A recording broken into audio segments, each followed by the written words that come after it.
नमस्कार. नवीन विचार या पॉडकास्टच्या एका नवीन एपिसोडमध्ये मी ओंकारचं स्वागत करतो. आज आपल्यासोबत धर्मवीर आनंद दिघे यांचे पुतणे म्हणजेच की केदार दिघे आपल्यासोबत आहेत. तर स्वागत आहे तुमचं पहिल्यांदा आपल्या चॅनलवरती. तर तरी पहिला प्रश्न माझा असा असेल की आता तुम्ही पुतणे आहात आनंद दिघे सरांचे.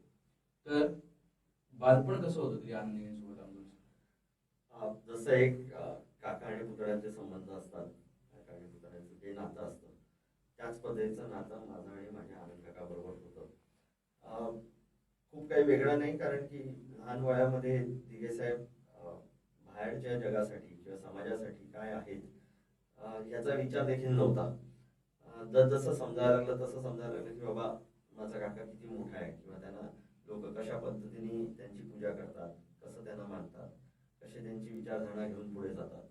पण लहान असताना मला एवढंच लक्षात आहे की बाबा माझा वाढदिवस असेल किंवा काकांचा वाढदिवस असेल किंवा इतर कुटुंबियांमध्ये कोणतेही कार्यक्रम असेल किंवा अध्यात्म क्षेत्रामधला विषय असेल तर त्या वेळेला मी दिघे साहेबांबरोबर होतो. आणि दिघे साहेबांच्यामुळे म्हणजे घराण्याचे तसे संस्कारच आहेत आमच्याकडे. पण दिघे साहेब स्वतः एक आगळी वेगळी ताकद होती.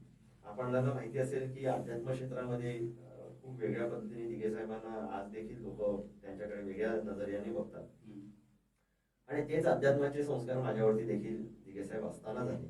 अनेक आध्यात्मिक विषयांवरती किंवा आमच्या घराण्याच्या देवी देवतांच्या पूजेच्या वेळेला किंवा नवरात्र उत्सवाला मी अनेक वेळेला दिघे साहेबांबरोबर असायचो. आणि तेवढंच एक काका आणि पुतळ्याचा संबंध होता. बाकी इतर सामाजिक क्षेत्र किंवा राजकीय क्षेत्र त्याच्या बाबतीत कोणताही त्या वेळेला कोणताही संबंध नव्हता, कोणताही विषय नव्हता. मग आता सर, आता एक तुम्ही राजकारणामध्ये खूप वर्ष झाली सक्रिय आहातच. तर आधी तुम्ही म्हणजे जी शिवसेना जेव्हा एकत्र होती तेव्हा 2017 मध्ये तुम्ही जो युवा सेनेचा पदाचा राजीनामा दिला होता तो का दिला होता? म्हणजे असं दोन विषय होते. 2010 ते 2016 युवा सेनेचा निरीक्षक म्हणून माझी नेमणूक झालेली आणि ती ग्रामीण भागामध्ये होती. म्हणजे शहरी भाग जर का सोडला तर भिवंडीपासून घेऊन भिवंडी, कुडूस, वाडा, जव्हार, मोकाडा, विक्रमगड, ठाणू, पालघर, बोईसर, वसई, विरार, नालासोपारा, मुरबाड, शहापूर ह्या पद्धतीने त्याची रचना होती आणि तिकडे मी निरीक्षक म्हणून होतो. 2016ला 17ला माझं वय वर्ष होतं 36. वयाच्या 36व्या वर्षी आपण युवा सेनेचं नेतृत्व करायचं का? कारण की आपण अनेक वेळेला राजकारणामध्ये बघतो की अनेक लोक अशी आहेत की एकाच खुर्चीवरती एकाच पदावरती वर्षानुवर्ष बसलेली. मला असं वाटतं ज्या वेळेला तुमच्याकडे दिलेली जबाबदारी ही पूर्णता तुम्ही करता, तुम्हाला दिलेल्या अधिकार तुमच्याकडे दिलेली जबाबदारी ही जेव्हा पूर्ण होती त्यावेळेला तुम्ही पुढे जायला बघता, जसं एखाद्या कॉर्पोरेट ऑफिसमध्ये बघता. आणि येणारा जो पाठचा तरुण असतो त्याला कुठेतरी नवीन स्कोप आपल्याला काय मिळतोय का, नवीन पद्धतीने आपण कुठे पुढे जाणार आहोत का, आपल्याला तिकडे कुठेतरी स्कोप दिसतोय का की आपण पुढे जाऊ शकतो का, ह्या सगळ्या आशेमध्ये. आणि जेव्हा राजकारण म्हटलं की प्रत्येकाला काहीतरी आशा अपेक्षा असते, त्या अनुषंगाने माझा विचार होता की जे होतकरू तरुण आहेत त्यांना कुठेतरी ही संधी मिळायला पाहिजे. आणि 36व्या वर्षी युवा सेनेचं नेतृत्व करण्यापेक्षा माझ्यावरती दिलेल्या जबाबदाऱ्या ह्या पूर्ण झालेल्या. युवा सेनेची पूर्णता घडी योग्य त्या पद्धतीने मी या दोन्ही जिल्ह्यामध्ये बसवलेली. माझ्या बरोबर माझे सर्व तरुण सहकारी आणि सर्व तरुण नेतृत्व जे काय तयार करायचं होतं ते तयार झालेलं. म्हणजे शहरी भागापासून म्हणजे भिवंडी शहरापासून घेऊन म्हणा ते पूर्ण आदिवासी पाड्यांपर्यंत प्रत्येक ठिकाणी माझे सहकारी, माझे सगळे पदाधिकारी हे नेमणूक झालेली. चांगल्या पद्धतीचे उपक्रम राबवले जात होते. जिकडे अन्याय होत होतं तिकडे आंदोलनं होत होती. म्हणून ही सगळी घडी बसल्यावरती मग तिकडे माझं काम काय, म्हणून मग मी पुढे कुठेतरी जायला पाहिजे, हा एक. आणि दुसरा विषय असा होता की 2014ची निवडणूक जर का आपण बघितली तर त्यावेळेला ठाणे शहरामध्ये जो भगवा दिघे साहेबांनी एका काळी फडकवलेला तिकडे जो आमदार शिवसेनेचा होता तो आमदार शिवसेनेचा पडला. आणि त्याचं दुःख मला जास्ती होतं, कारण की जिकडे दिघे साहेबांनी तो संघटनात्मक बांधणी आणि त्याचबरोबर तिथे आपले सगळे नगरसेवक असताना आपला आमदार जर का पडतो तर कुठेतरी काहीतरी पाणी मुरतंय असं मला वाटायला लागलं. आणि माझी इच्छा अशी होती की पुन्हा एकदा शिवसेनेचा आमदार त्या ठाणे शहरामधनं व्हावा आणि लोकांना न्याय मिळावा. त्या अनुषंगाने माझी इच्छा अशी होती की मी पॅरेंट बॉडीमध्ये येऊन म्हणजे जे मूळ शिवसेना आहे त्याच्यामध्ये येऊन काम करावं. आणि त्या अनुषंगाने राजीनामा होता. तरी कोणती विधानसभा होती ती? ही ठाणे शहराची. ठाणे शहराची. सर, आता तुम्ही युवांसाठी तुम्ही तुमच्या पदाचा राजीनामा तर दिला नवीन युवांना संधी भेटण्यासाठी, बट मग त्यानंतर तुम्हाला कुठलं असं मेन जी बॉडी होती त्याच्यामध्ये तुम्हाला कोणतं पद नाही दिलं? तर मी एक बघितलंय की ठाण्याचं राजकारण खूप वेगळं आहे. ठाण्याचे राजकारणी खूप वेगळे आहेत. आणि मला असं कुठेतरी वाटायला लागलं की अनेकांना ती कुठेतरी इन्सिक्युरिटी फिलिंग होतं का, की पुन्हा एकदा दिघे नाव आलं तर काय. आणि त्याकरता मग मला माझे माझे विचार असे व्हायला लागले की कदाचित हे नाव नको असेल, किंवा ह्या नावाचा फक्त वापर म्हणजे दिघे साहेबांचा नावाचा वापर हा फक्त निवडणुकीपुरता व्हावा का. मग त्याच्यासाठी केदार दिघेची खरोखर गरज आहे का. मग नसेल तर मग त्याला फक्त ठेवून द्या. या अनुषंगाने हे सगळं राजकारण घडत गेलं. राहिली गोष्ट, मला कोणत्याही निवडणूक त्यावेळेला लढवायची नव्हती. 2014 आमदार पडल्यानंतर मी एकदा इच्छा व्यक्त केलेली. पण आपण जर का दिघेसाहेब गेल्यानंतर जर का तो काळ बघाल, म्हणजे 2001 ते 2014 म्हणतोय किंवा 2016 म्हणतोय, तिथपर्यंत न कुठचा म्हणजे दिघेसाहेबांचा पुतण्या म्हणून न कुठचं पद मी भूषवलं, न मला पद भूषवण्यामध्ये काही इंटरेस्ट होता. कोणतीही आमदारकी, कोणती खासदारकी, कोणतेही कॉप किंवा कोणत्याही संघटनात्मक मोठं पद ह्याची देखील अपेक्षा नव्हती. माझी अपेक्षा होती की एक चांगलं काम करावं. येणारे जे तरुण आहेत ते या शहरासाठी काहीतरी चांगलं करतील. जे असलेले तज्ज्ञ आहेत तिकडे वेगवेगळ्या विषयातले, त्यांना घेऊन आपण या शहरासाठी काय करू शकतो हा बघण्याचा एक दृष्टिकोन होता. पण तशी संधी कधी मिळाली नाही. आणि जरी मिळत नसली तरी माझं स्वतःचं एक प्रतिष्ठान आहे, धर्मवीर आनंद दिघे युवा प्रतिष्ठान, जे दिघे साहेबांच्या पश्चात मी स्थापन केलेलं. आणि त्याच्या माध्यमातून ह्या ठाणे जिल्ह्यामध्ये, ह्या पालघर जिल्ह्यामध्ये तळागाळापर्यंत माझे पदाधिकारी काम करत होते. हळूहळू ही संघटना ठाणा सोडून त्याच्याही पुढे जाऊन पनवेल असेल, म्हणजे रायगड असेल, कोल्हापूर असेल, सोलापूर असेल, इथपासून घेऊन सगळीकडे ही वाढत चाललेली. आज देखील ती वाढलेली, आजही पदाधिकारी आहेत. आणि ते काम म्हणजे जे समाजोपयोगी काम करायचं होतं ते ह्या प्रतिष्ठानच्या माध्यमातून होत होतं. म्हणून मला असं कधीच वाटलं नाही की ते पद असो किंवा नसो, संघटना आपलं काम आपण करत होतो, त्या अनुषंगाने काम चालू.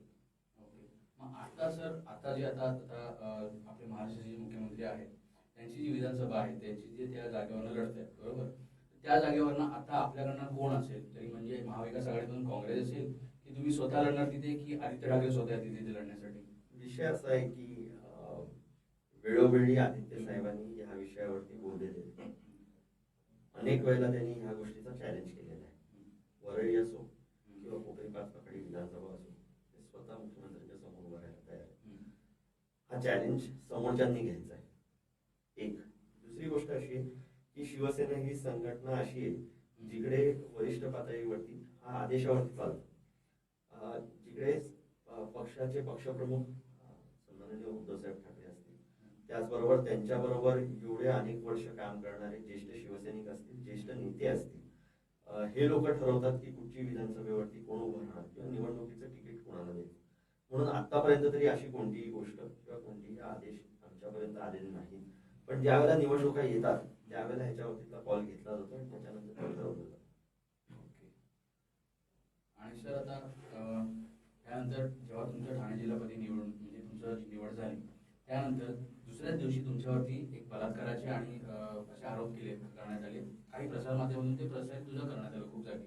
तर त्या बाबतीत तुम्ही काय सांगाल? मी आज या आपल्या या चॅनलच्या माध्यमातून लोकांना सांगू इच्छितो की असं कोणाबरोबरही घडू नये जे माझ्याबरोबर घडलं. त्याच्यापाठचं कारण असं आहे की पहिली गोष्ट म्हणजे माझ्यावरती बलात्काराचा आरोप नाही. माझ्यावरती जो आरोप आहे तो 507(2) आहे. विक्टीमला मी धमकवलं हा आरोप आहे. एक, पण कोर्टमध्ये जाण्याच्या अगोदर, पोलिसांकडे जाण्याच्या अगोदर ऑलरेडी मीडिया ट्रायल हे चालवून गेलेलं. आणि आजही कितीतरी ठिकाणी असं दिलेलं आहे की म्हणजे त्यांच्या मीडिया चॅनलवरती जर का तुम्ही सर्च केलं, केदार दिघे हे बलात्कारचे आरोप. म्हणजे जो गुन्हा माझ्यावरती नाही त्याच्यामध्ये मला फ्रेम अप केलं गेलं. ह्याच्यावरती मला पुढे का नाही बोलायचंय किंवा मला इंडियात बोलता नाही, कारण की हे कोर्टामध्ये. जेव्हा ही गोष्ट कोर्टामध्ये ट्रायल चालू आहे तेव्हा त्याचं हे आपण ते क्रॉस करून, ते लिमिट्स क्रॉस करून बोलणं योग्य नाही. पण सांगण्याचा उद्देश असा आहे की माझ्या ठिकाणी माझ्याबरोबर माझे घरचे, माझ्याबरोबर माझे मित्र परिवार, माझ्याबरोबर माझे कार्यकर्ते, माझ्याबरोबर माझे असलेले पदाधिकारी, सहकारी आणि माझे पक्षातील वरिष्ठ पदाधिकारी, आज स्वतः सन्मान्य उद्धव साहेबांपासून घेऊन आदित्य साहेबांपासून इतर सगळेच, हे सगळे माझ्याबरोबर ठामपणे उभे राहिले. आज ठाण्यातला महिला वर्ग संपूर्णपणे माझ्याबरोबर उभा राहील. ह्याच्यामध्ये जेव्हा आपण हा सर्वे काढला गेला त्यावेळेला जवळपास 98% लोकांनी असं सांगितलेलं की हे दिस हॅज बीन फ्रेम्ड. म्हणजे लोकांना देखील ही जाणीव होती की जे चाललंय ते चुकीचं चाललंय आणि दिघे या नावावरती आणि केदार या नावावरती नक्कीच लोकांना विश्वास आहे म्हणून हे आपण तारलेलो आहोत. याच ठिकाणी जर का दुसरं कोण असतं तर त्याचं कुटुंब उद्ध्वस्त झालं असतं. लोकांनी साथ दिली, त्यांना खरं माहिती आहे काय चाललंय ते. महाराष्ट्राचं राजकारण कुठच्या स्तरावरती गेलंय हे सगळ्यांनी बघितलेलं आहे. म्हणून मला असं वाटतं की अशी वेळ कोणावरती येऊ नये. आणि अनेक वेळेला म्हणजे मला ज्या वेळेला मी समाजामध्ये वावरतो त्यावेळेला एक वेगळा कॉन्फिडन्स निर्माण होतो वेळोवेळी. दिघे साहेबांवरती ज्या पद्धतीचं लोकांनी प्रेम केलं, ज्या पद्धतीने विश्वास दर्शवला, आयुष्यभर ज्या दिघे साहेबांनी लोकांसाठी आणि लोकांसाठी म्हणूनच जगले, त्यांच्याच अनुषंगाने त्यांच्यावरती प्रेम करणारे, त्यांच्या जवळ असलेले, त्यांच्या सानिध्यात काम केलेले ही सगळी लोक माझ्याबरोबर येऊन एक चांगलं कार्य पुढे नेण्याचं जे काम करतायत, खऱ्या अर्थाने एक वेगळा कॉन्फिडन्स आहे. आणि कुठेही असं वाटत नाही की ज्या काही केसेस झाल्या किंवा ज्या केसेस चुकीच्या पद्धतीने माझ्यावरती फ्रेमअप केल्या गेल्या त्याच्यामुळे कुठेही माझं मनोबल खचलंय. सर आता ह्याच्यामधून जे आता आता तुमच्यासोबत असं काही घडू शकतं तर बाकी लोकांसोबत पण हे घडू शकतं, तर त्या बाबतीत तुम्हाला थोडंसं काय वाटतं, म्हणजे असं की यंत्रणांचा चुकीचा वापर केला जातोय? मी तुम्हाला सांगू का की माझ्यावरती जेव्हा ही केस झाली पहिल्यांदा मला असं वाटायचं, कारण की मी गडकरी साहेबांना फॉलो करतो, नितीन गडकरी साहेबांना, जरी ते त्या बीजेपी पक्षामध्ये असले तरी त्यांचा बघण्याचा दृष्टिकोन, त्यांची व्यूहरचना, त्यांचं काम करण्याची पद्धत, ते जे बोलतात ते खरोखर म्हणजे I really admire him. So ज्या वेळेला असं नेतृत्व आपण जेव्हा बघतो तेव्हा त्यांच्याकडनं एक मी ऐकलेलं आहे की राजकारणामध्ये मतभेद असलेले चालतात पण मनभेद नसावे. आजच्या तारखेला सगळं उलट आहे. म्हणजे मतभेद आहेच तर आहेत पण मनभेद देखील आहेत. पण मनभेद मग कुठपर्यंत, कुठच्या टोकापर्यंत, त्याला लिमिट कुठेतरी आहे की नाही, की ते एवढ्या खालच्या स्तरावरती गेलेले आहेत की ज्यांना आपण आहोजावो करतो त्यांना आरेतुरेवरती आलेलो आहोत. कोणत्याही पक्षाचा नेता असो, त्याच्या पलीकडे जाऊन आपण घरापर्यंत गेलेलो आहोत. त्याच्या पलीकडे जाऊन कोण काय खातंय, कोण काय जेवतंय, त्याच्यासाठी आम्ही काय केलं काय नाही केलं, मग त्यांनी काय, इथपासनं घेऊन जे एवढ्या खालच्या स्तरावरती जाईल. मला असं वाटतं सर्वसामान्यांचा विचार कुठेतरी बाजूला सारतोय. आणि या सर्वसामान्यांमध्ये सर्वपक्षीय कार्यकर्ते देखील आले. कारण की नेते एकमेकांवरती बोलतायत पण ह्याच्यामध्ये जो भरडला जातोय तो कार्यकर्ता भरडला जातोय. माझ्यावरती ज्या पद्धतीने ह्या केसेस झाल्या त्या दुसऱ्यांवरती होणार नाहीत याची शाश्वती कोणीच देऊ शकत नाही. अनेक वेळेला या ठाणे जिल्ह्यामध्ये हा संघर्षाच्या समोर आम्ही जेव्हा जातोय किंवा हा संघर्ष करतोय त्यावेळेला अनेक केसेस कार्यकर्त्यांवरती पडल्या. आम्ही आमच्याकडनं आम्ही किती योग्य आहोत ह्याचे पुरावे देखील दिले पण केसेस तरी पण आमच्यावरती पडल्यात. म्हणून आजच्या क्षणाला ह्या यंत्रणांचा वापर चुकीच्या पद्धतीने होतोय का, तर 100% होतोय. मी पोलिसांना दोष देणार नाही, कारण की ज्या वेळेला एखादा अधिकारी काम करत असतो त्यावेळेला गव्हर्नमेंटल प्रेशर वेगळं असतं, स्थानिक लेवलला त्यांना रिलेशन्स पण जपायचे असतात.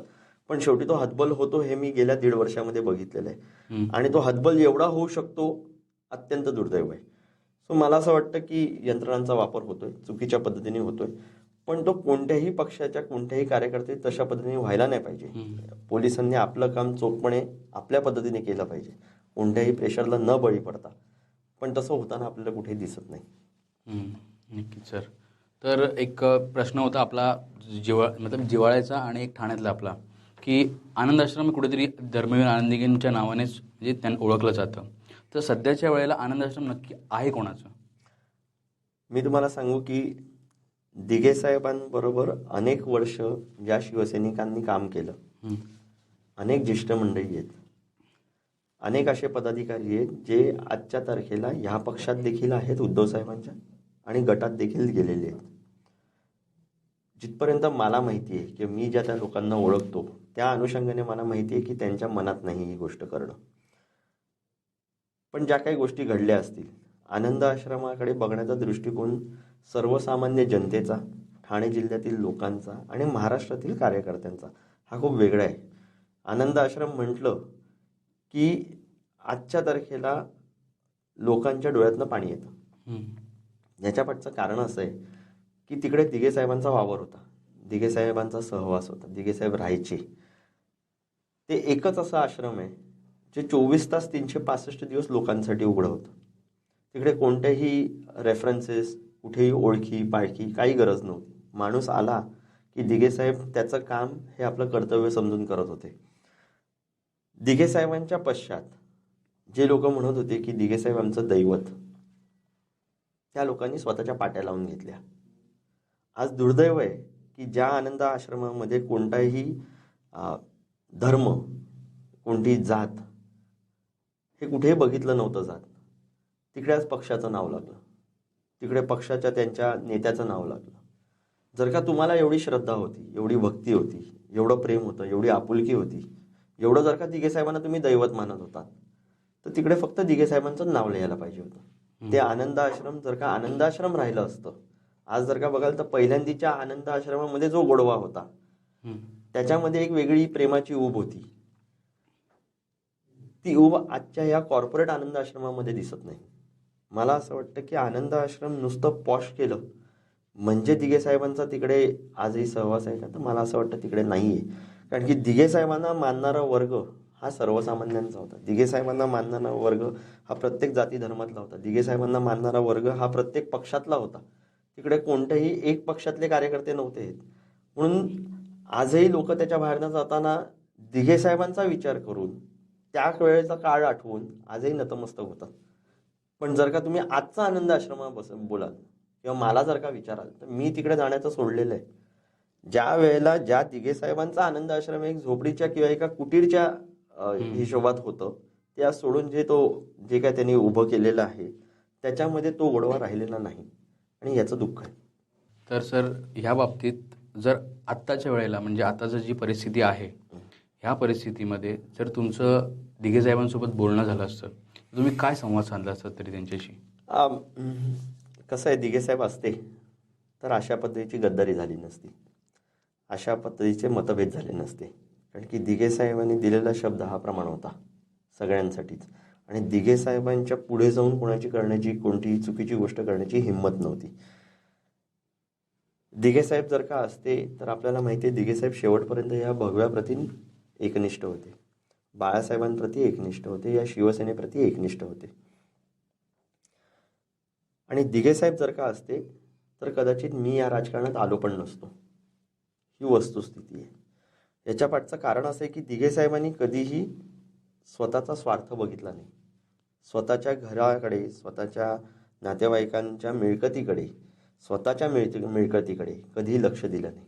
दिघे साहेबांचं एकमेव जर का आपण उद्दिष्ट बघितलं तर दिघे साहेबांना उभं आयुष्य लोकांचंच काम करायचं होतं, आणि दिघे साहेबांनी उभं आयुष्य लोकांसाठीच काम केलं. म्हणून दिघे साहेब असते तर ह्या सगळ्या गोष्टी घडल्या नसत्या. पण आज मला जर काय विचारलं तर नक्कीच म्हणजे सांगण्याचं झालं तर ज्या ताटामध्ये सगळे लोक एकत्रित जेवत होते, जे एकमेकांच्या बाबतीतलं प्रेम होतं, ते प्रेम कुठेतरी संपलेलं दिसतं. एवढा द्वेष यावा अत्यंत दुर्दैव आहे. जे लोक एकत्रित काम करत होते, एकत्रित संघर्षामध्ये एकत्रित होते, ती लोक कुठेही एकत्रित दिसत नाही. एकमेकांना पाण्यात बघतात, एकमेकांच्या विरोधात उभे राहतात. ह्याच्यासारखं दुर्दैव मला काही म्हणजे ते बोलण्यासारखंच नाही. पण आपल्याला माहिती असेल की ज्या वेळेला ही ताटातूट झाली या पक्षामध्ये, त्यावेळेला मी दिघे साहेबांना जाऊन गारणं घातलेलं की जर का जमलं तर आजपर्यंत तुझ्या आशीर्वादाखाली ही सगळी मंडळी एकत्र होती, ती पुन्हा एकदा एकत्रित राहून दे. कारण की स्वतःचं घर तुटताना कोणालाच आवडत नाही. आपल्या घरामध्ये जर का भांडणं जरी असली तरी आपल्या चौकटीत असलेली बरी असतात, पण ती उंबरठ्याच्या रेषाच्या पलीकडे जाऊन होणं आणि लोकांना तमाशा होणं हे कधीच कोणाला आवडत नाही. आणि त्याच अनुषंगाने दिघे साहेबांना हे गारणं घातलेलं. कारण की राजकारणामध्ये आज त्यागत जो माझा अनुभव आहे किंवा मी जे काय बघितलंय, तिकडे सर्वसामान्य कार्यकर्ता हा भरडला जातो. त्याची निष्ठा प्रत्येक आपापल्या नेत्याप्रती असते, आपल्या त्या पक्षाप्रती असते.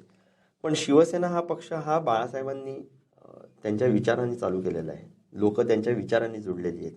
लोकांनी आज त्या दिघे साहेबांसारखा एक कार्यकर्ता, एक नेता जो तत्वांवरती चालतो, जो विचारांवरती चालतो, जो निष्ठेवरती चालतो, हे उभं आयुष्य बघितलेलं आहे. तर ज्या लोकांनी हे सगळं बघितलंय त्या लोकांमध्येच जर का असे मतभेद असतील तर हे दुःखदायी आहे. नक्कीच. आता मग या बाबतीतच एक म्हणजे वेगळा प्रश्न होता थोडासा, की जर तुम्ही डायरेक्ट तुमचं बोलणं झालं असतं, म्हणजे समजा की दिघे साहेब हे ऐकतायत, तुम्ही त्यांच्याशीच बोलताय, तर तुम्ही काय त्यांच्याशी एक संवाद साधला असता तरी? खरं म्हणजे जे आज ह्या राजकारणामध्ये महाराष्ट्राच्या झालेलं आहे, दिघे साहेब जर का कुठेही ऐकत असतील किंवा बघत असतील तर नक्कीच दिघे साहेबांना वाईट वाटत असेल. ह्याच्या पाठचं कारण असं आहे की जेव्हा तुम्ही तत्वांची लढाई लढताय तिथपर्यंत ठीक आहे, पण 22 वर्षानंतर ह्यांच्याच काही नेते मंडळींनी, ह्यांच्याच प्रवक्त्यांनी एक विषय काढला की दिघे साहेबांचा मृत्यू कसा झाला ह्याचा आम्ही उलगडा करू. मी दिघे साहेबांना अग्नी दिलाय. माझा एकच प्रश्न होता, तुम्ही त्यांना दैवत मानता, तुम्ही गुरु म्हणता, तुम्ही म्हणता आम्ही त्यांचे सगळे विचार घेऊन पुढे चाललेलो आहोत, मग 22 वर्षा अगोदर ज्या वेळेला दिघे साहेबांवरती अन्याय होतोय असं जे आज म्हणताय ते तुम्ही 22 वर्ष का म्हणून शांत बसलात? तुम्हाला कुठेही असं वाटलं नाही का की आपल्या गुरुवरती अन्याय होतोय, आपल्या दैवतावरती अन्याय होतोय, त्याच्या बाबतीत वाचा फोडावी? त्यावेळेला तर तुम्ही म्हणजे सगळी पदं उपभोगलीत, तुम्ही कुठेही असं बोललात नाही. त्यावेळेला तुम्ही सगळी कौतुकं घातलीत. त्यावेळेला हेच पक्षप्रमुख उद्धव साहेब होते ज्यांची चाकरी तुम्ही करत होता. हेच पक्षप्रमुख उद्धव साहेब होते ज्यांच्याकडनं तुम्ही एबी फॉर्म लिहून घेतलेत. हेच पक्षप्रमुख उद्धव साहेब होते ज्यांना तुम्ही स्वागतासाठी तुम्ही आनंदनगर जकातनगरती सगळे थांबायचे. हेच पक्षप्रमुख होते ज्यांच्या हस्ते तुम्ही लोकार्पण सोहळे केलेत. हेच पक्षप्रमुख होते ज्यांचे स्वागत आणि ज्यांचा सत्कार तुम्ही केलात. मग हे सगळं असताना 22 वर्षात तुम्हाला काहीच आठवलं नाही. मग 22 वर्षानंतर का म्हणून तुम्हाला ही गोष्ट आठवली? आणि तुम्हाला जर का आठवली तर माझं मत प्रत्येक टीव्ही चॅनलवरनं जेव्हा जेव्हा मी इंटरव्ह्यू दिलेले आहे तेव्हा माझ्या मनातली खंत हीच आहे की जर का तुम्ही हे आज बोलून दाखवताय मग ह्याचे पुरावे द्या. जर का दिघे साहेबांच्या मृत्यू बाबतीतला प्रश्न असेल, दिघे साहेबांच्या बाबतीत एखादी चुकीची गोष्ट घडली असेल, दिघे साहेबांच्या वरती अन्याय जर का झाला, ह्याचे पुरावे द्या ना. 22 वर्ष तर तुम्ही शांत बसलात. आज तुम्ही स्वतःचं राजकारण करायला, आज तुम्ही दिघे साहेबांचं का म्हणून पुढे आणताय? तुम्ही तुमचं राजकारण करा, कोणीच नाही म्हणत. तुम्हाला तुमचा स्वार्थ काय, तुम्हाला काय आशा अपेक्षा आहेत, हा तुमचा विषय झाला. पण तुमची गोष्ट सिद्ध करण्यासाठी दिघे साहेबांचे तुम्ही विषय घेऊन पुढे येत आहे, हे किती दुर्दैव आहे. बरं, मला हे माहिती आहे की त्यांचे काही नेते जेव्हा ही गोष्ट बोलतात तेव्हा त्यांच्यामधल्याच नेत्यांना, त्यांच्यामधल्याच कार्यकर्त्यांना जे दिघे साहेबांच्या सानिध्यात होते एवढे वर्ष, त्यांना सगळ्यांना दुःख होतं. आणि मी खूप प्रत्येक वेळेला स्पष्ट सांगितलेलं आहे, जर का खरोखर असं काही झालं असेल तर हे लोकांच्या समोर यायला पाहिजे. जो वर्ग दिघे साहेबांना मानतो, जी लोक दिघे साहेबांना मानतात, त्यांना खरं कळून द्या ना. पण तुम्ही खरं पण सांगणार नाही, तुम्ही फक्त प्रश्न उत्तर करत राहणार, तुम्ही प्रत्येक वेळेला दाखवत राहणार की आम्ही काहीतरी दाखवू, आम्ही काहीतरी सांगू. हे कितपत योग्य? आणि म्हणून मला असं वाटतं की दिघे साहेब जर का हे ऐकत असतील, बघत असतील, तर त्यांना जाणीव आहे की काय ह्या राजकारणात चाललेलं आहे, त्यांनी जे उभं केलेलं त्या गोष्टीमध्ये काय चाललेलं आहे. आणि म्हणून माझ्यासारख्या जरी पुतण्या जरी असतो, जरी मी आज ठाणे जिल्हा शिवसेना प्रमुख असतो, तरी दिघे साहेबांना मी काय सांगावं? देवाला तुम्ही जाऊन काय सांगण्याची गरज नसते, देवाला सगळ्याची कल्पना असते. त्याच पद्धतीने दिघे साहेब होते की त्यांना सगळ्या गोष्टीची कल्पना आहे. आणि फक्त माझं मत असं आहे की ही जी काही गोष्ट घडते त्याच्यामुळे दिघे साहेब नक्कीच दुःखी असतील, याच्या बाबतीत कुठेही शंका नाही. आता सर, धर्मवीर पिक्चर सुद्धा येतो. धर्मवीर पिक्चर जो पहिला आला त्याच्यामध्ये ह्या लोकांनी टॅगलाईन होती की गद्दारांना क्षमा नाही. आणि आता कुठेतरी धर्मवीर 2 सुद्धा येतोय, तर त्याच्यामध्ये त्यांनी टॅगलाईन दिले की साहेबांचं हिंदुत्व.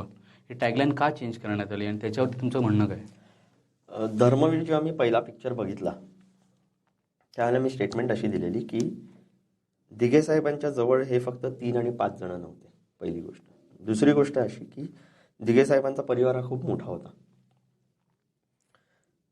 दिघे साहेबांच्या सानिध्यात अनेक लोक घडली, अनेक कार्यकर्ते घडली.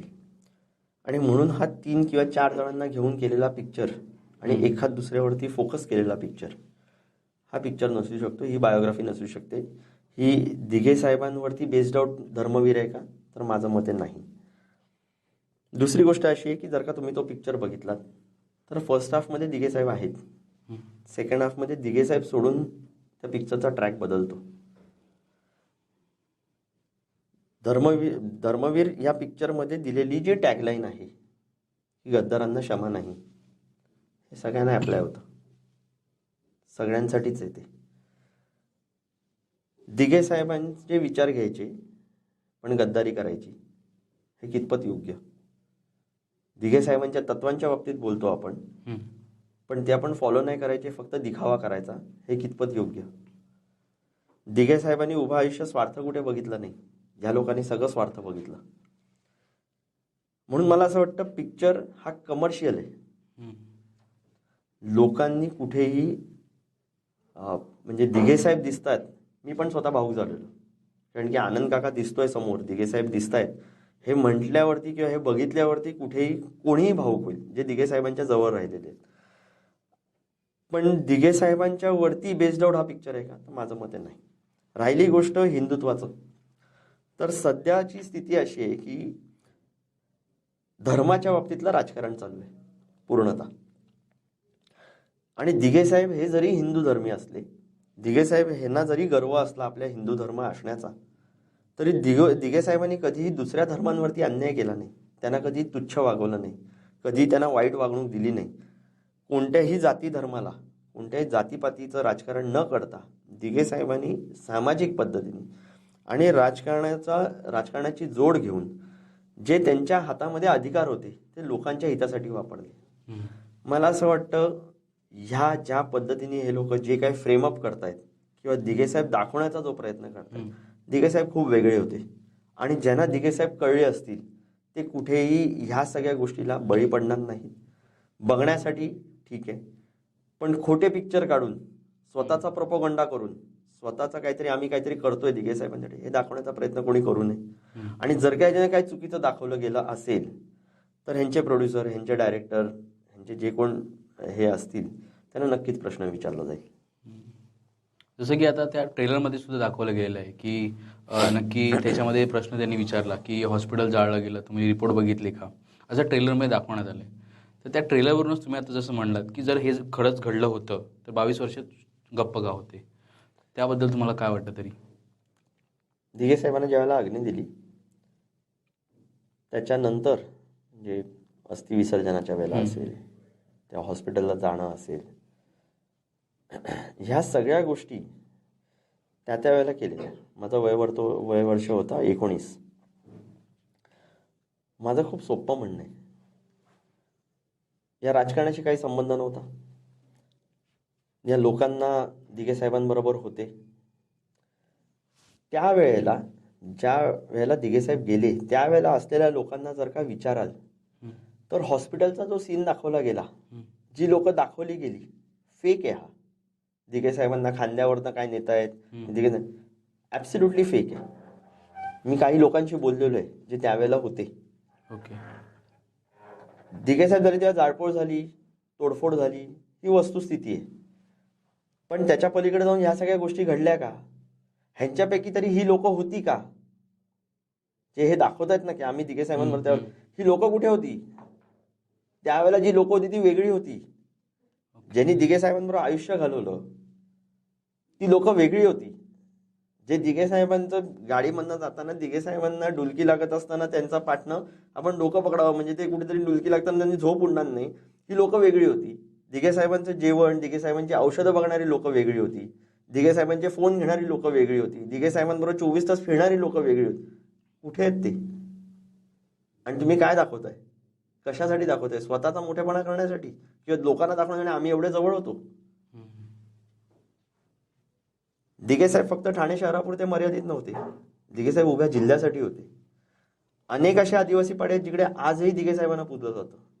उभ्या ठाणे जिल्ह्यात, पालघर जिल्ह्यामध्ये अनेक असे पदाधिकारी आहेत, मग ते कोणत्याही गटात असो, कोणत्याही पक्षात असो, ज्यांनी उभं आयुष्य दिघे साहेबांसाठी घालवलेलं आहे.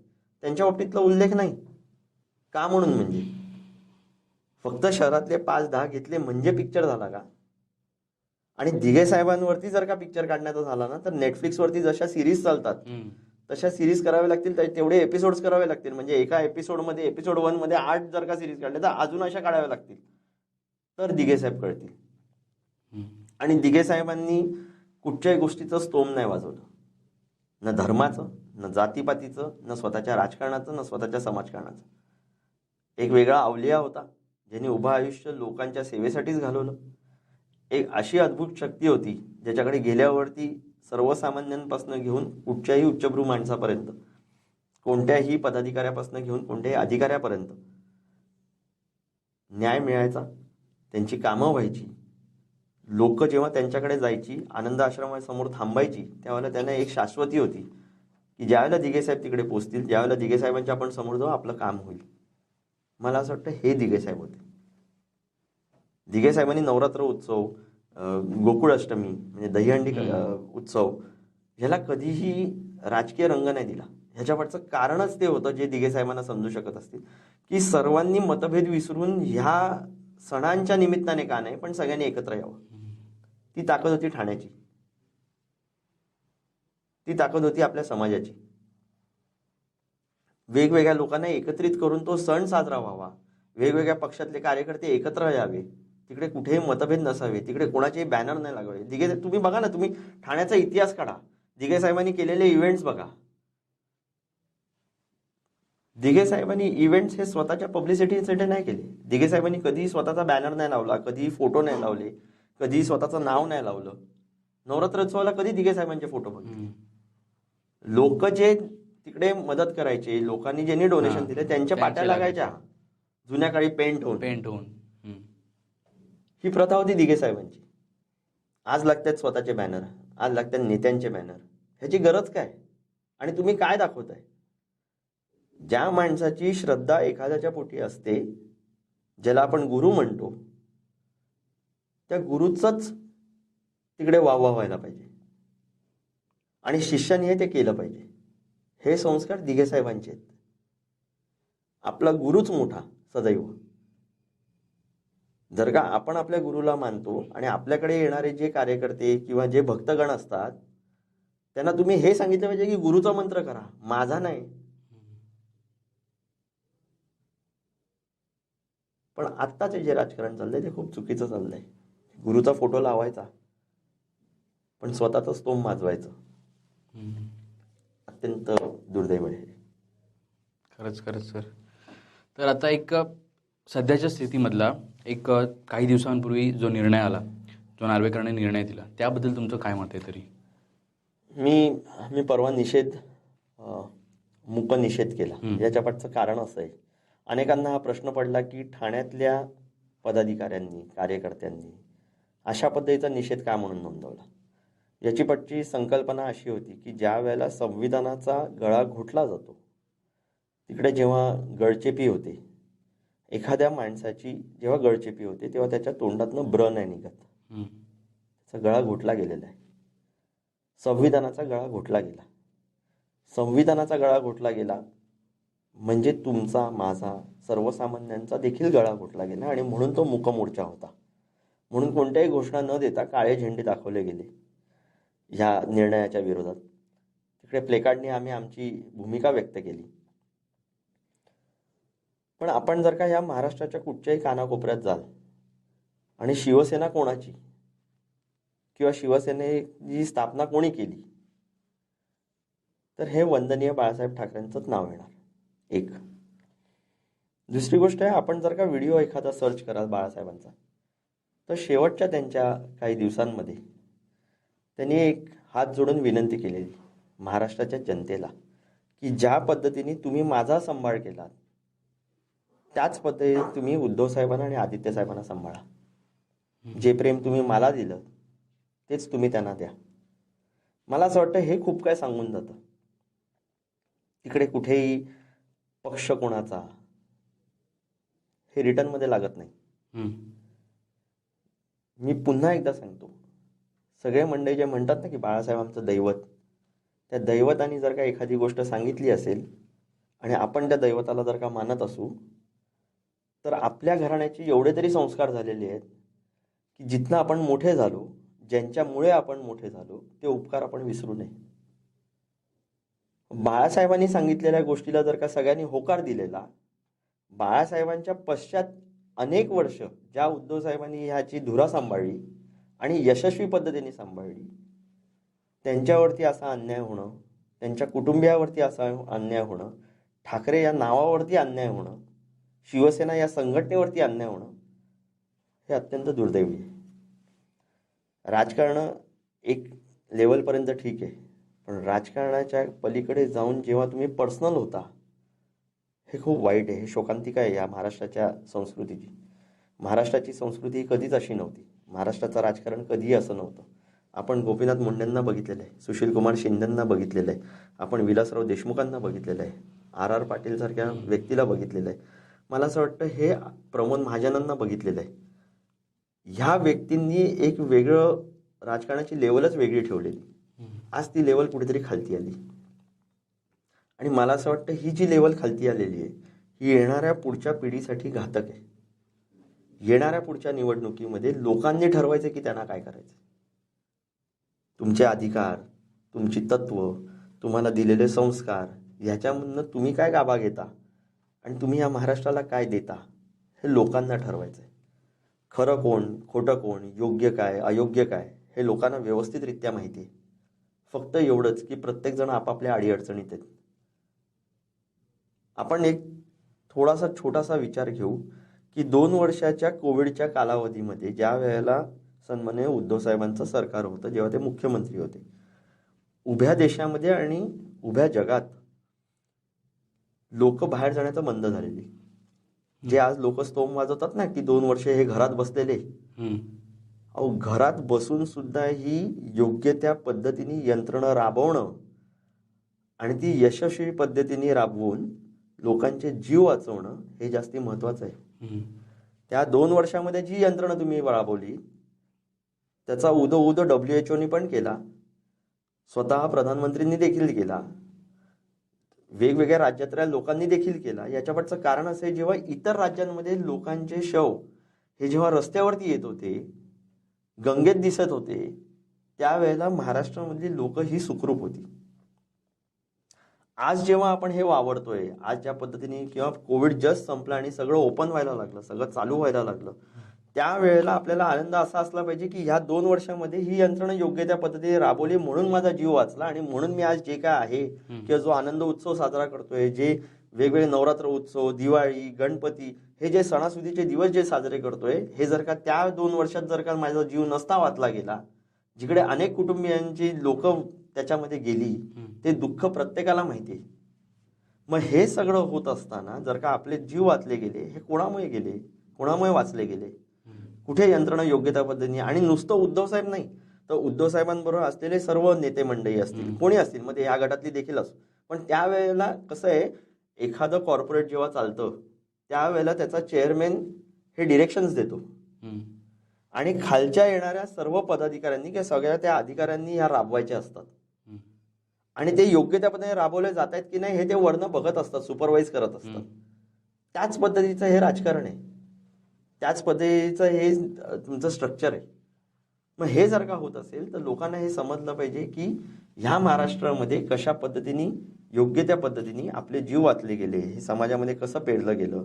मेडिकल फील्डचे ऑफिसर्स असो, पोलीस दल असो, फायर ब्रिगेड्स असो, ह्या अनेक लोकांनी आपापली कामगिरी, डॉक्टर्स, नर्सेस, ह्या सगळ्या प्रोफेशनल लोकांनी आपापली जबाबदारी योग्य त्या पद्धतीने सांभाळली आणि म्हणून आता महाराष्ट्र आपण आनंदात दिसतोय.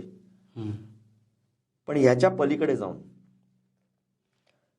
मला असं वाटतं की कुठेतरी काही गोष्टी बदलल्या पाहिजेत जर का आपल्याला आपल्या महाराष्ट्राचा आणि महाराष्ट्रामध्ये राहणाऱ्या लोकांचा उत्कर्ष बघायचा असेल. तो या येणाऱ्या निवडणुकीमध्ये ह्या कोणत्याही यंत्रणांवरती जरी दबाव असला, ते जरी चुकीच्या पद्धतीने सर्वसामान्य जनतेला आणि काही पक्षातल्या कार्यकर्त्यांना वागणूक देत असतील तरी लोक योग्य ते उत्तर त्याला नक्की देतील. आत्ताच्या ठाण्याच्या परिस्थितीबद्दल काय म्हणाल? तरी ठाण्यामध्ये आता रोषणाई आहे, सगळीकडे लाईटिंग वगैरे केलेली आहे, तरी ठाण्याचा काय पुढे फ्युचर बघता तुम्ही? तरी मी अनेक वेळेला असं सांगितलंय किंवा तुम्ही ठाण्यामध्ये अनेक ठिकाणी जर का फिरलात तर तुम्हाला हे जाणवतं की गेल्या 22 वर्षामध्ये म्हणजे दिघे साहेबांच्या पश्चात मी ही गोष्ट बोलतो, तिथल्या आपला महिला वर्ग जो आहे, आपल्या आई, बहिणी, वहिनी, हे आज देखील पाण्यासाठी तासनतास थांबतात.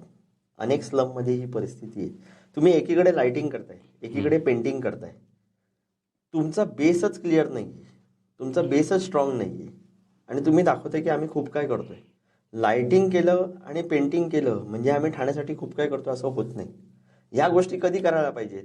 ज्या वेळेला तिथल्या मुलांसाठी तुम्ही नोकऱ्या देताय, तिथल्या मुलांसाठी एज्युकेशन एकदम सिक्युअर्ड आहे, व्यवस्थितरित्या चाललेलं आहे. तिकडे तुम्ही लोकांच्या पाण्याचा, इलेक्ट्रिसिटीचा प्रश्न सोडवताय. तिकडे कुठेही इलिगल कन्स्ट्रक्शन होत नाही आहे. तिकडे जे कन्स्ट्रक्शन रिडेव्हलपमेंटला गेलेले आहेत त्यांचं कन्स्ट्रक्शन टाइमली होत आहे. वर्ष जे थकीत राहिलेली गोष्ट आहे ती पूर्णत्वात येताना आपल्याला दिसते. अशा कोणत्याही गोष्टी होताना दिसत नाहीत. आणि लोकांना फक्त खुश करणं किंवा आमचं ठाणं केवढं झगमगाटात आहे हे दाखवण्याचा जो प्रयत्न आहे ना, अत्यंत दुर्दैव आहे. मी मध्यंतरी महानगरपालिकेच्या अधिकाऱ्यांना किंवा महानगरपालिकेच्या आयुक्तांना भेटलेलो. त्यांना मी तेच विचारलं की तुम्ही करताय काय, तुमचे अधिकारी करतायत काय? जिकडे इलिगल कन्स्ट्रक्शन्स एवढे होत आहेत ठाणे शहरामध्ये, शहराच्या पलीकडे कळव्या मुंबऱ्यामध्ये, ह्या महानगरपालिके क्षेत्रामध्ये एवढ्या सगळ्या गोष्टी घडतायत आणि तुमचे लोक डोळे बंद करून आहेत. याचा अर्थ काय समजावा? याचा अर्थ असा की ते कपॅसिटीमध्ये नाहीत, किंवा जर का कपॅसिटीमध्ये आहेत आणि ते बघून सुद्धा शांत आहेत, याचा अर्थ पैसा कुठेतरी खाल्ला जातोय, म्हणजे पाणी कुठे मुडतंय, तुम्हाला दाखवायचंय काय? आणि तुमचे लागे म्हणजे कुणाकुणाचे कुठच्या नेत्यांबरोबर, कुठच्या स्थानिक पदाधिकाऱ्यांबरोबर आहेत, कुठचे तुमचे अधिकारी इन्व्हॉल्ड आहेत, ह्याची लिस्ट काढा. नसेल तर तुम्ही तोडायला घ्या. आज तुम्ही बघताय की अनेक ठिकाणी त्या कारवाया होत आहेत, पण सगळ्यांवरती होत आहेत का तर आपल्याला दिसत नाही. माझं मत आहे, एखादी चुकीची गोष्ट होताना जर का दिसत असेल तर त्याला तुम्ही डोळे झाक करणार. हुक्काचं प्रमाण प्रचंड चाललेलं आहे. क्लबिंग चालता हा एक विषय झाला, पण हुक्का जे अलाउड नाही ते देखील चाललंय. ते कसं काय चाललंय? कोणाच्या आशीर्वादाने चाललंय? 12चा टाइम असेल तर पहाटे 3 वाजेपर्यंत क्लब चाललेत. हे अनेक चॅनलनी दाखवलेलं आहे, स्टिंग ऑपरेशन करून, आपल्याच ठाण्याच्या चॅनल्सनी. त्याच्या बाबतीत कोणीच बोलत नाही. दिवसा ढवळ्या महिलांच्या बाबतीत किंवा लहान मुलांच्या बाबतीत मॉलेस्टेशन चालू आहे, ज्याच्या बाबतीत कोणी बोलणार नाही. म्हणजे जे अयोग्य चाललंय त्याच्या बाबतीत कोणी बोलत नाही. आम्ही लाइटिंग करतो, पेंटिंग करतो. जे भूखंड खाल्ले गेलेत त्याच्या बाबतीत कोणी बोलत नाही. आज घोडबंदरला एक केस चालू आहे कोर्टामध्ये, त्याच्यामध्ये जास्ती जणांना कारण कोर्टात केस आहे, पण एक भूखंड एखादा नेता त्याच्यावरती एन्क्रोचमेंट आणतो किंवा ते हस्तांतरित करतो. हे कसं करतो? ते एखाद्या कम्युनिटीला दिलेलं आहे, ख्रिश्चन कम्युनिटीला दिलेली ती जागा आहे. ख्रिश्चनांबरोबर इतर सगळ्या समाजाची देखील जागा आहे तिकडे. ते स्मशानभूमीसाठी आहे, ते ग्रेवयार्डसाठी आहे, क्रिमेटोरियमसाठी आहे ते.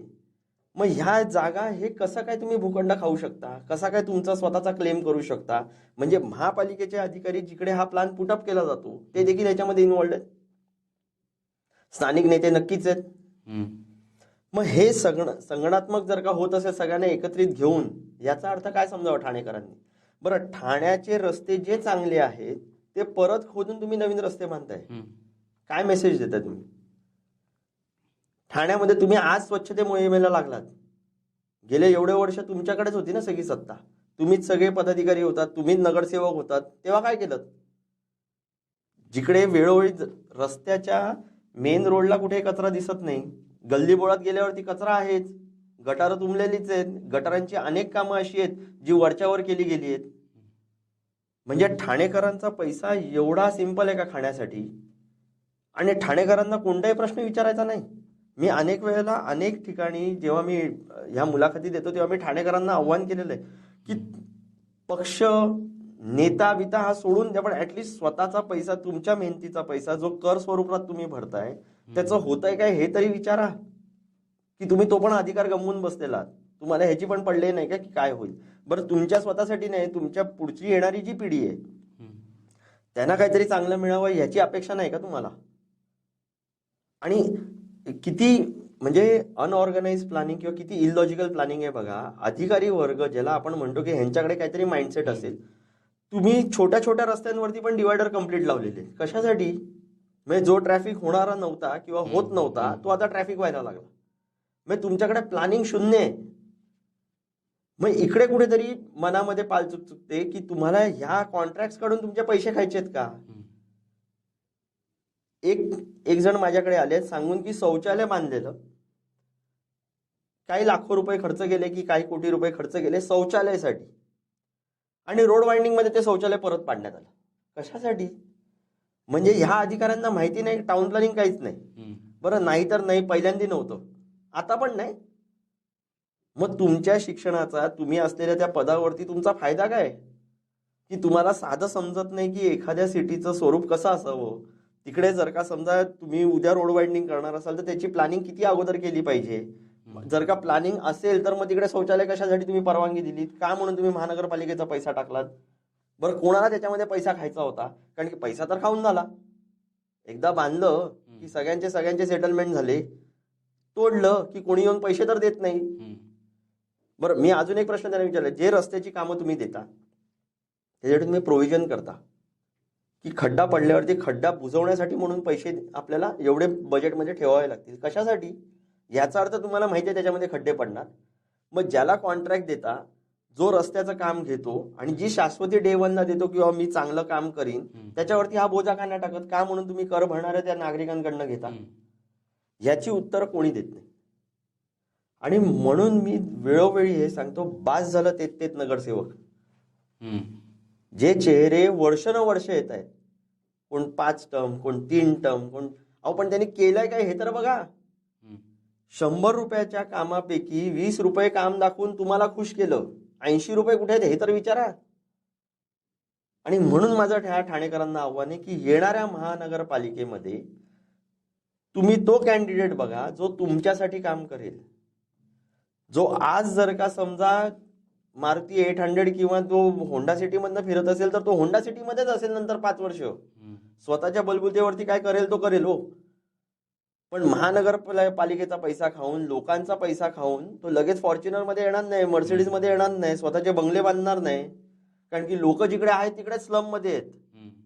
जे पैसे कमवले ते ह्या लोकांनी कमवले. तुम्ही बघा, स्थानिक पातळीवरती एखाद्या स्लम मध्ये गेला तर तिथला एकच नेता मोठा झाला 5 वर्षात. स्लमवाले जिकडे त्या झोपडीत आहेत 10 बाय 10च्या तिकडेच आहेत. गटार तशीच उपदली जातात, घाण त्यांच्या घराजवळच येते, लोकांना पाणी त्यांच्याच घरातल्या नाही, ह्यांच्या घरी सगळं आहे. म्हणून मला असं वाटतं कुठेतरी लोकांनी डोळे उघडावे आणि आपला अधिकार काय, आपल्या पुढच्या पिढीचं काय, आपण ज्या ठिकाणी ज्या वास्तूमध्ये राहतो, ज्या शहरात राहतो त्याचा उत्कर्ष कसा होईल आणि योग्य त्या लोकांना कशा पद्धतीने आपण द्याल. कारण की माझी संकल्पना अशी आहे की ज्या वेळेला आपल्याकडे अधिकार असतील ना, त्यावेळेला तिथले तज्ज्ञ वेगवेगळ्या विषयातले, मग ते लॉच्या बाबतीतले असतील, ते मेडिकल प्रोफेशनलच्या बाबतीत असतील, ते आर्किटेक्टच्या बाबतीत असतील, ती बिल्डरच्या बाबतीत असतील, ते इंजिनियर्स असतील, कोणी असो, वेगवेगळ्या विषयातले वेगवेगळे तज्ज्ञ आज आपल्या ठाण्यामध्ये आहेत. त्यांना घेऊन आपलं ठाणं कसं सुधरेल, काय करता येईल वेगळं, की फक्त लाइटिंग आणि पेंटिंगमध्येच आपण सगळं आनंद मानणार आहोत. हे न करता मूलभूत सुविधा कशा देता येतील, पाणीचं प्रेशर कुठे कमी असेल ते वाढवता कसं येईल, छोटा प्रश्न आहे, पण तो टॅकल कसा गेला पाहिजे हे त्याच्यामध्ये तज्ज्ञच बोलू शकतात. अधिकाऱ्यांनी लगेच हात वरती केलेला, आम्ही प्रयत्न करतोय. सो ह्या सगळ्या लोकांना घेऊन तुम्ही तुमचं शहर कसं घडवताय हे गरजेचं आहे. आणि येणाऱ्या पुढच्या काळामध्ये, पुढची निवडणूक लागल्यावरती जर का आपली सत्ता आली, जर का मी त्या पदावरती असीन आणि माझ्या अध्यक्षतेखाली जर का ही निवडणूक लढवणार जात असेल आणि हे जर का निवडून आले माझे पदाधिकारी, जे कोण मी देणार असीन, ज्यांच्या इच्छाशक्ती आहे लोकांसाठी काम करणं, दिघे साहेबांच्या तत्वांवरती चालणं, तर त्यांच्या हातात देऊन ह्या सगळ्या गोष्टी या ठाणे शहरासाठी करण्याची संकल्पना माझ्याकडे आहे. मग त्या बाबतीतच सर, आता शिवसेना उद्धव बाळासाहेब ठाकरे गट आहे, त्याच्यामधून युवा आहेत त्यांना राजकारणामध्ये यायचे किंवा राजकारणामध्ये त्यांना उतरायचं, अशा लोकांसाठी किंवा अशा याच्यासाठी काय संधी असेल आपल्या पक्षाकडून? मी या 1.5 वर्षाच्या कालावधीमध्ये अनेकांची चर्चा केली आणि सगळ्या स्तरातल्या, सगळ्या वयोगटातल्या लोकांना भेटतो आणि बोलतो. लोकांचा इंटरेस्ट राजकारणामधला नील झालेला आहे, शून्य झालेला आहे. याच्यावरचं कारण असं आहे की सर्वसामान्य माणसाच्या समोर अनेक प्रश्न दिवसभरातले असतात. तो त्याला तोंड देईल की कोण सत्तेत बसतंय आणि कोण सत्तेत बसत नाहीये, किंवा हे राजकारण कुठच्या खालच्या घाणेरड्या स्तराला चाललंय ह्याच्याकडे बघण्यामध्ये वेळ घालवेल. जो माणूस सकाळी 7 वाजता निघून रात्री 12 वाजता ह्याच लोकल ट्रेनमधनं प्रवास करतो, त्याचे प्रश्न जास्ती महत्वाचे. जी बाई घरामध्ये असून आपलं घरकाम बघते, जिच्याकडे पाणी येत नाही, जिच्याकडे लाईट नाही, जिकडेकडे अनेक प्रश्न आहेत, क्लस्टरच्या नावाने वेळोवेळी रखडलेले प्रोजेक्ट्स आहेत, ह्या बाबतीत त्रस्त झालेला जो सर्वसामान्य माणूस आहे, ह्यांचे प्रश्न खूप वेगळे आहेत. आणि त्यांना या राजकारणामध्ये खरोखर कंटाळा आलेला आहे की ज्या गलिच्छ पद्धतीचं राजकारण चाललेलं आहे. तरुण म्हणतात की आम्ही सुशिक्षित आहोत. पहिल्याच्या तरुणांना कदाचित संधी कमी होत्या, आजच्या तरुणांकडे संधी खूप जास्ती आहेत. पण माझं एक सल्ला नसून माझी एक विनंती आहे जोपर्यंत तरुण स्वतः ह्याच्यामध्ये इंटरेस्ट घेणार नाहीत, जोपर्यंत तरुण स्वतःहून आपल्या जिकडे कुठच्या या विभागामध्ये राहत असतील त्याचा विकास करण्यासाठी, त्याच्यामध्ये काहीतरी वेगळं काहीतरी नाविन्य आणण्यासाठी जोपर्यंत तो पुढाकार घेणार नाहीत, तोपर्यंत कुठचीच सिस्टीम बदलणार नाही. जोपर्यंत तुम्ही प्रश्न करणार नाहीत तोपर्यंत तुम्हाला उत्तर मिळणार नाहीत. आणि तरुण जे प्रश्न करू शकतात, आजचा तरुण जो सुशिक्षित आहे, ज्याला सगळ्या गोष्टीची पूर्णतः कल्पना आहे काय चाललेलं आहे ह्या समाजामध्ये, ज्याला खूप चांगलं ज्ञान आहे, भले तो कमी शिकलेला असो किंवा जास्ती शिकलेला असो, पण ह्यांच्याकडे जी ताकद आहे ती ताकद योग्य त्या पद्धतीने आपल्या सिस्टीमसाठी, आपल्या समाजासाठी वापरली गेली पाहिजे. ज्या वेळेला तुम्हाला हे समजेल की तुम्ही एखाद्याला न्याय देऊ शकता, त्यावेळेला तुम्ही नक्कीच तुमच्या विभागाचा, तुमच्या शहराचा, तुमच्या जिल्ह्याचा, तुमच्या गावाचा तुम्ही नक्कीच विकास घडवू शकता. सो ह्या तरुणांनी एकत्रित यावं, ह्या तरुणांनी त्याच्याबरोबर राहावं जो भ्रष्ट नाही, ज्याला सत्तेची, ज्याला पदाची कुठेही लालसा नाही, ज्याला काही स्वतःसाठी अपेक्षित नाही, ज्याचं म्हणणं आहे की बाबा हो मला काहीतरी करायचं पण या शहरासाठी काहीतरी वेगळं करायचं आहे. आपण जर का बघाल तर गेल्या या 10-12 वर्षामध्ये अनेक तरुणांनी स्वतःच्या NGOs फॉर्म केलेत, स्वतःचे फाउंडेशन्स फॉर्म केलेत. कोण म्युझिकल ह्याच्यामध्ये आहे, कोण ड्रामा ह्याच्यामध्ये आहे, कोण अजून काय थिओरिटिकल करतंय, कोण खूप काही, कोण प्लांटेशन, ट्री प्लांटेशन म्हणजे नेचरच्या दृष्टिकोनातनं, एन्व्हायरमेंटच्या दृष्टिकोनातनं काम करतात. याच्याकडचं कारण असं आहे की लोक एखाद्या गोष्टीला फॉलो करायला कंटाळलेले आहेत. त्याच्याबरोबर का म्हणून त्याला फॉलो करावं, त्याच्याकडे असं काय आहे ज्याच्यामुळे मी फॉलो करावं, हा प्रश्न प्रत्येक तरुणाच्या मनामध्ये. आणि तुम्ही ह्याला फॉलो केला पाहिजे ज्याची नीतिमत्ता स्वच्छ आहे, ज्याचे विचार चांगले आहेत. भले तो कमी शिकला असेल किंवा तो शिकला नसेल, पण आज तो त्या पदावरती आहे, पण त्याचे विचार जर का चांगले असतील, त्यांची काम करण्याची पद्धत जर का चांगली असेल, तर नक्कीच त्याच्याबरोबर त्याच्या जोडीने काम करणं हे गरजेचं आहे. आणि माझं मत असं आहे की ठाण्यामध्ये होतकरू मुलं खूप आहेत. अख्ख्या जिल्ह्याचं बोलतो मी, ठाण्यामध्ये अनेक लोक अशी आहेत ज्यांना काम करण्याची इच्छा आहे पण त्यांना पुढे येऊन नाही देत. अनेक लोकांनी म्हणजे पदाधिकाऱ्यांनी हे ठरवलं पाहिजे की बाबा मी जर का 5, 10, 15 वर्ष जर का या पदावरती आहे तर कुठेतरी मी थांबलं पाहिजे, कुठेतरी पाठच्याला देखील मला संधी दिली पाहिजे. आणि ही गोष्ट मी दुसऱ्यांना फक्त सल्ला म्हणून देत नाही, माझ्या स्वतःच्या बाबतीत मला माहिती आहे मला या राजकारणामध्ये कुठे थांबायचं आहे, कितव्या वर्षी थांबायचं आहे. संधी अनेक येत असतील पण तुम्हाला माहिती असलं पाहिजे की तुम्ही कुठे थांबायचं. हे जर का तुम्हाला डिफाईन्ड असेल तर तुम्ही कुठे चुकू नाही शकत. तुमची नीतिमत्ता, तुमचे विचार जर का हे स्पष्ट असतील, तुम्हाला कुठेही पैसे खायचे नसतील, तुम्हाला कुठेही चुकीच्या गोष्टी करायच्या नसतील, तुम्हाला लोकांना कुठेही चुकीच्या पद्धतीने फसवायचं नसेल, आणि तुमचे एवढे जर का क्लिअर थिंकिंग असेल, मला असं वाटतं लोक तुमची साथ देतात. आणि लोकांनी साथ दिल्यावरती देखील जर का तुम्ही एखाद्या पदापर्यंत पोहोचलात किंवा एखादे अधिकार तुम्हाला मिळाले तर ते कुठच्या वयापर्यंत तुम्ही चालवायचे आणि कुठच्या वयाला थांबायचं हे तुमचं तुम्हाला कळलं पाहिजे. या बाबतीतच जो आपल्या उद्धव बाळासाहेब ठाकरे गटाकडून तर आता पुढचं कसं प्लॅनिंग आहे किंवा पक्षाचा आता पुढे हे जो निर्णय झाला आता या बाबतीत पुढे कसं ठरवलंय आणि कसं असेल? कसं आहे, आपण जर का काही प्रेस कॉन्फरन्सेस कालपासून बघितले असतील तर नक्कीच या गोष्टीला चॅलेंज होणार. आणि ह्या गोष्टीला चॅलेंज म्हणजे सर्वोच्च न्यायालयाकडे जाऊनच होणार. सो त्या पद्धतीचे जे काय आमची टेक्निकल टीम आहे, लिगल टीम आहे, वरिष्ठ नेते आहेत उद्धव साहेबांबरोबरचे, हे सगळे मिळून एकत्रित डिसिजन घेऊन हे पुढे जातात. हे सगळं जरी जात असलं तरी पक्षांतर्गत जे विचार आहेत ते खूप स्पष्ट आहेत. ज्या पद्धतीचं काम शिवसेनेकडनं अपेक्षित आहे, ज्या पद्धतीचं जी निष्ठा ज्या पदाधिकाऱ्यांकडनं, ज्या कार्यकर्त्यांकडनं अपेक्षित आहे, ज्या पद्धतीचं संघटन कौशल्य आणि संघटनात्मक बांधणी जी करायची आहे, त्या गोष्टी ज्या अपेक्षित एखाद्या पक्षाला असतात त्या पद्धतीचं काम तळागाळापर्यंत चालू आहे. कार्यकर्ते मोठ्या प्रमाणे आपण बघत असाल, दररोज बघत असाल की मातोश्रीवरती कोणा ना कोणाचे प्रवेश कंटिन्युअस चालू आहे. पण नवीन आणि जुने यांचे दोघांची साथ घालून ही संघटना कशी मजबूत राहील याच्याकडे पूर्णतः लक्ष दिलं जात आहे. आणि हे सगळं करत असताना जर का योग्य तो न्याय या महाराष्ट्राच्या उत्कर्षासाठी द्यायचा असेल, शेतकऱ्यांना द्यायचा असेल, वारकऱ्यांना द्यायचा असेल, पोलीस अधिकाऱ्यांना, पोलीस महिला कर्मचाऱ्यांना द्यायचा असेल, विविध संघटनात्मक म्हणजे संघटनांना जर का द्यायचा असेल तर तो कशा पद्धतीने आपल्याला देता येईल ह्याच्या बाबतीतलं काम योग्य त्या पद्धतीने पक्षामध्ये चालू आहे. तरुणांना एक दिशा देण्यासाठी आदित्य साहेबांसारखं एक नेतृत्व आहे जो स्वतः शिकलेले आहेत, ज्यांचे स्वतःचे विचार खूप चांगले आहेत. आपण जर का बघत असाल की नॅशनल म्हणजे आपल्या डोमेस्टिक ॲज वेल एज इंटरनॅशनल लेवलवरती जेव्हा एन्व्हायरमेंटचा विषय येतो तेव्हा त्यांना बोलवलं जातं. त्यांचा अभ्यास दांडगा आहे, इत्तंभूत माहिती असलेली आणि एक चांगलं त्या विषयातले तज्ज्ञ म्हणून किंवा त्या विषयातली माहिती म्हणून त्यांना बोलवलं जातं आणि चांगल्या पद्धतीने ते ॲड्रेस करतात, वेगवेगळ्या फोरम्सवरती ते बोलतात. मला असं वाटतं अशा पद्धतीची जर का लोक असतील तर पक्ष कोणता हे महत्त्वाचं नसतं, पण त्याचबरोबर ह्या लोकांना फॉलो करून पुढच्या दृष्टिकोनातनं कसं काम करावं ह्याच्याकडे लक्ष चाललेलं आहे. पक्षाची ओव्हरऑल बांधणी जर का बघितली तर अनेक जे वयस्कर जे ज्येष्ठ शिवसैनिक आहेत ते पुन्हा एकदा ऍक्टिव्ह झालेले आहेत की ह्या पक्षाला आज आमची गरज आहे. एका वेळेला पक्षाच्या नावामुळे आम्ही होतो, आज पक्षाला गरज आहे. त्या अनुषंगाने सगळे लोक एकत्रित येऊन हे पक्ष पुढे नेतात.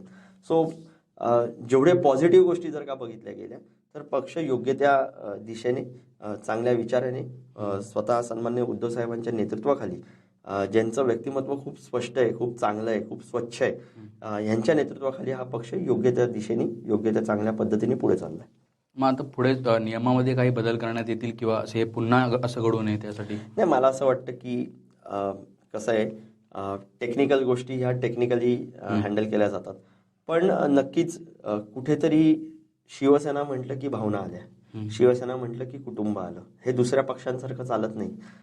दुसऱ्या पक्षांमध्ये वेगवेगळ्या गोष्टी ह्या फॉलो केल्या जात होत्या किंवा आहेत, पण शिवसेनेमध्ये जर का बघितलं तर शिवसेनेची रचनाच कम्प्लीट वेगळी होती.